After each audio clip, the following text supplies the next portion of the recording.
میں آج ساری قوم کو اس چیز کا کہنا چاہتا ہوں کہ قوموں کی زندگی میں اچھا برا وقت آتا ہے.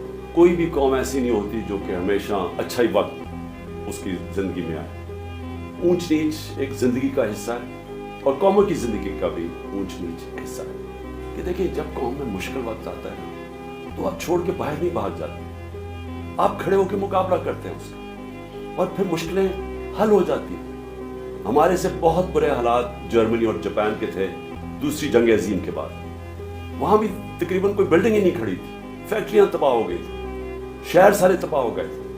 ان کی یہ سمجھیں کہ کوئی سوچ نہیں سکتا تھا کہ ادھر سے کوئی کھڑا ہو سکتا, لیکن وہ دونوں ملک چند سالوں کے اندر اپنے پیر پہ کھڑے ہو گئے. اور وہ کیوں کھڑے ہوئے؟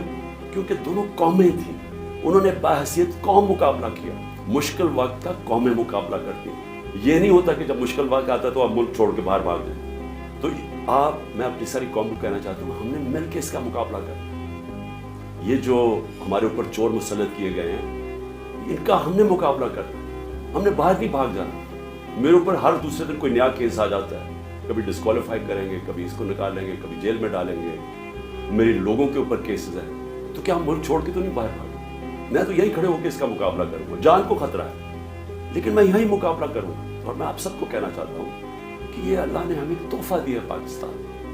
اور قائد اعظم نے کہا تھا کہ کوئی طاقت پاکستان کو تباہ نہیں کر سکتی, کیونکہ قائد اعظم نے تب سوچا تھا کہ ہم بحیثیت قوم جو اپنی آزادی کو ایک سمجھتی ہے کہ اللہ کی بہت بڑی نعمت ہے کہ ہمیں انگریزوں سے آزادی ملی, لیکن ہم قوم نہیں بن سکے.